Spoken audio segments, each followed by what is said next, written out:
بسم اللہ الرحمن الرحیم الحمدللہ رب العالمین والصلاة والسلام علی سید الانبیاء والمرسلین الصلاة والسلام علیک یا سید یا رسول اللہ وعلی آلک واصحابک یا سید یا خاتم النبیین۔ آج سے ہم بہت پیارا عنوان شروع کرنے لگے ہیں کہ نبی کریم صلی اللہ علیہ وآلہ وسلم کا حلیہ مبارک کیسا تھا، نبی کریم صلی اللہ علیہ وآلہ وسلم کیسے چلتے تھے، آپ کیسے کھانا تناول فرماتے تھے، آپ لوگوں کے درمیان بیٹھ کیسے باتیں کرتے تھے، آپ کا کیا انداز تھا، آپ کی تمام خوبیاں بیان کرنے کا ایک سلسلہ شروع کرنے لگے ہیں۔ اللہ پاک سے دعا ہے کہ اللہ پاک اس کے اندر کامیابیاں عطا فرمائے اور لوگوں کو اس سے سیکھنے کا موقع حاصل ہو۔ سب سے پہلے جس عنوان کا آغاز کریں گے وہ ہے کہ نبی کریم صلی اللہ علیہ وآلہ وسلم کا حلیہ مبارک کیسا تھا۔ صحابہ کرام نے آپ کا حلیہ مبارک جس انداز سے بیان کیا وہ آج آپ کے سامنے بیان کرنے کی کوشش کروں گا کہ آپ کا رخسار مبارک، آپ کے بال مبارک، آپ کے ابرو مبارک کیسے تھے، آپ کا چہرہ مبارک کیسا تھا۔ یہ وہ فرما رہے ہیں کہ جن کے بارے میں نبی صلی اللہ علیہ وآلہ وسلم نے ارشاد فرمایا کہ میں علم کا شاعر ہوں، علی اس کا دروازہ ہے۔ نبی کریم صلی اللہ علیہ وسلم کی ایسی شان مبارک تھی کہ آپ کا سر مبارک، آپ کی ران مبارک، آپ کے چلنے کا انداز ایسا تھا کہ جو کہ دکھنے کے اندر بہت حسین و جمیل تھا۔ لوگ آپ کے عاشق تھے، دیوانے تھے، جو بھی آپ کو ایک بار دیکھتا تھا وہ آپ کا پروانہ ہو جاتا تھا، آپ ان کی جانب شمع سے بڑھ کر ہو جاتے تھے۔ یہ عالم تھا نبی کریم صلی اللہ علیہ وآلہ وسلم کی حسن مبارک کا کہ کوئی ایک بار آپ کے چہرہ مبارک کو دیکھ لیتا تھا تو وہ آپ کی تجلیوں کے مرکز میں آ جاتا تھا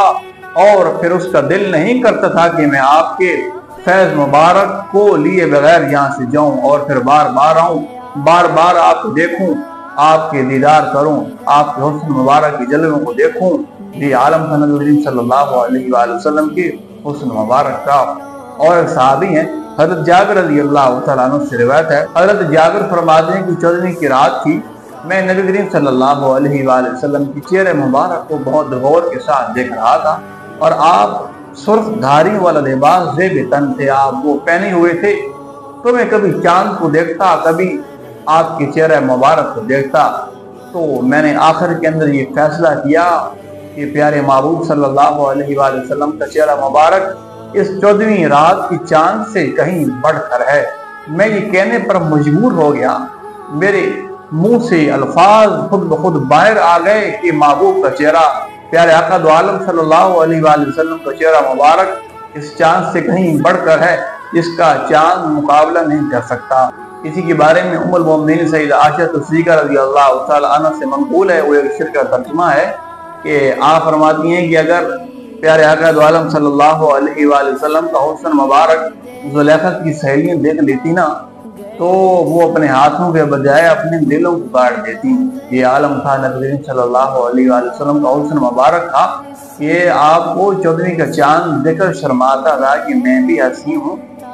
14ویں کی رات ہے، میری بہت روشنی ہے، لیکن جو زمین پہ چاند ہے اس کے کیا کہنے، اس کا میں بھی مقابلہ نہیں کر سکتا۔ یہ کوئی اللہ کا ایسا چاند ہے کہ جس کا کوئی بھی مقابلہ نہیں کر سکتا۔ یہ عالم تھا پیارے آقا دو عالم صلی اللہ علیہ وآلہ وسلم کا حسن مبارک کا۔ میں امید کرتا ہوں کہ یہ ویڈیو آپ کو بہت پسند آئی ہوگی، تو ملتے نیکسٹ ویڈیو کے ساتھ، اپنا بہت خیال رکھیے۔ اللہ حافظ۔